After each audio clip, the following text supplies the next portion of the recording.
The man held the sledgehammer high and smashed the killer's knee straight. Then, he hoisted the killer up with wire, and as soon as the broken leg touched the ground, desperate wails filled the room in an instant. But Jeff just closed the door expressionlessly, sat on the sofa, closed his eyes, yet a smile played on his lips, as if he was savoring the killer's screams to his heart's content. It was the first time Jeff had smiled since his daughter was tortured to death. It all began on the day he sent his daughter to school. Before entering the school gate, his daughter had given Jeff a smiling hug, but when they met again in the afternoon, the 8-year-old girl had already become a cold corpse. The well-behaved and lovely child in the early morning had suffered such a terrible disaster in just half a day. Her underwear was scattered beside the body, and the clothes on her lower body were dyed a dazzling red. The suffocating scene before him plunged Jeff into deep self-blame. He had failed to protect his daughter. Fortunately, the police, through DNA testing, arrested the killer not long after. But what was infuriating was that the killer still had a smile on his face when arrested, because he knew very well that there was no death penalty in his country, and even the harshest punishment would be no more than 10 years in prison. After learning the news, Jeff's wife cried all day long. Jeff looked at his originally happy family, which had been completely destroyed by this killer, so he made up his mind to punish this devil with his own hands. First, he found a house in the wild outskirts, rented it by paying the landlord $10,000 a day, and then bought a car at a second-hand market. When everything was ready, he started his plan. Jeff first drugged the driver who was transporting the killer, making the man pass out halfway. Then, he pretended to be a doctor and took out fake documents. Just as the police thought he had come to rescue someone, he drove away the vehicle transporting the killer directly.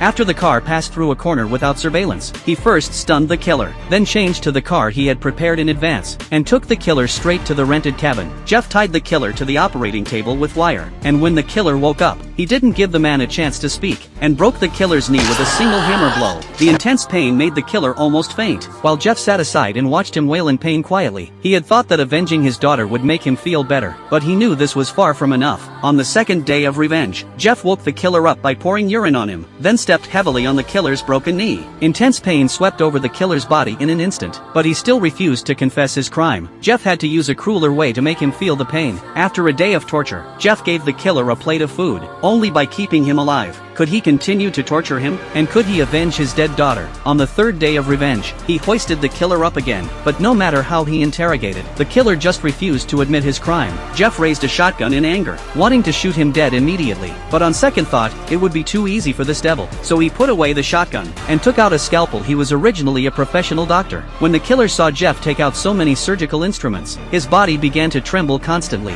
and finally admitted all his crimes in a low voice, and kept apologizing to Jeff. But how could Jeff let him off easily? He hoisted the killer up again, picked up an iron chain, and with all the anger pent up in his heart, lashed out at the killer fiercely. Several of the killer's ribs were broken instantly, but just as Jeff was about to strike again, the sound of